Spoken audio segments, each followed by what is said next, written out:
I'll give you my take on this Washington Post piece. The question is, why would they put it out now? I think Pam has a very good theory. I have a different theory.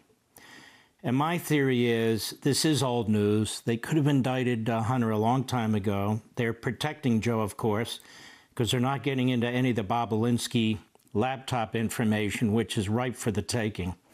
Joe Biden is a Manchurian putative president. In my view, he's bought and paid for, not just by the communist regime, but others. That said, I'll tell you what I think is going on here. This leak is numerous sources. For some reason, they mentioned Donald Trump twice, who has absolutely nothing to do with this matter. I think what they're trying to do is lay a predicate, lay a foundation, not a legal predicate, but a foundation for the American people, and particularly conservatives that go on, well, why don't they indict him? Why don't they indict Hunter? It's black and white. They've got the goods on him. So then we can have people say, okay, fine.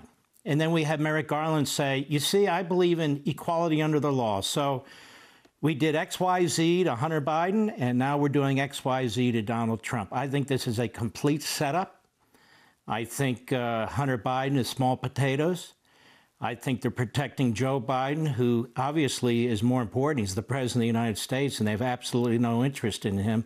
And by the way, neither do the media. They keep writing books about Donald Trump, like Maggie Haberman and others. Who cares? What about Joe Biden and all of his ties? But I want to talk about this election a little bit, too.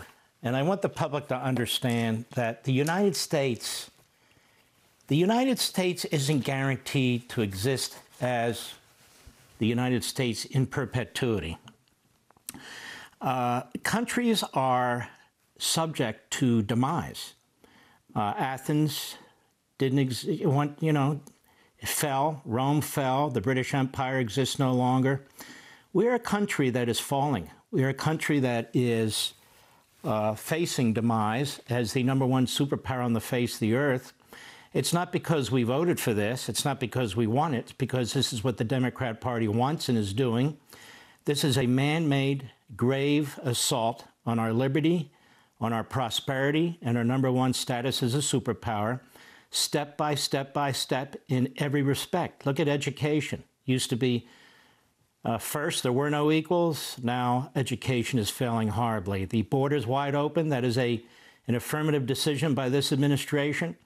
Massive government redistribution of wealth from the private sector to the phony masterminds in Washington. That's an obvious decision by the Democrat Party. The destruction of energy independence. This is an obvious decision by the Democrat Party. Soft on crime, big on criminals. Obvious decision by the Democrat Party. Everything that's going on in this country isn't by mistake. It isn't because of Mother Nature. It is because of the Democrats. The Democrats hate this country. They don't believe in this country. They're embracing more and more aggressive aspects of Marxism. They oppose an independent judiciary. They threaten justices. They want to pack the court for the second time in 100 years. They want to get rid of the filibuster because they want to ram through their agenda, even if they only have 50 Democrat senators. You go on and on and on, how they want to destroy our voting system. And now they want non-citizens to have the right to vote in various cities. The country's coming apart. The country is coming apart at the seams. Our customs, our traditions are under attack. Our history is under attack. And there's one political party that serves as the political force for all these radical and extreme ideas. And it's the same political party 100 years ago that stood for segregation. It's the same political party 100 years ago that refused to support anti-lynching bills. I'm telling it like it is. It's the same political party 100 years ago that supported eugenics. It's the same political party that demands abortion on demand, that rejects morality and ethics, that is teaching our little kids all kinds of grotesque behavior, that is teaching our little kids how to be racists and victims, that is teaching our little kids to hate the country, to hate capitalism. Not just our little kids, but our older kids in colleges and universities where there is no academic freedom, there is no free speech. We have segregated areas now. We have no Jew areas now. This country is out of control. Now, if you want it to continue to fall, you vote for the Democrats. I don't love all the Republicans. As a matter of fact, I'm not a special pleader for the Republican Party. But this time around, that's all we've got.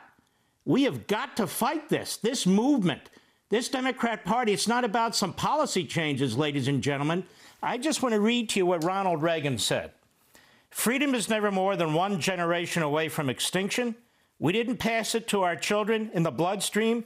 It must be fought for, protected, and handed for them to do the same, or one day we will spend our sunset years telling our children and our children's children what it was once like in the United States where men were free.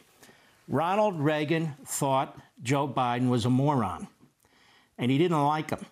And he didn't like the way he treated people in a very nasty way when he was chairman of the Senate Judiciary Committee. Joe Biden is a figurehead for radicals that have been appointed throughout this administration, Obama types and all the rest. We're losing our country. We have to start clawing it back in November. That's it. Want to see more Mark Levin? Go to LevinTV.com and subscribe now.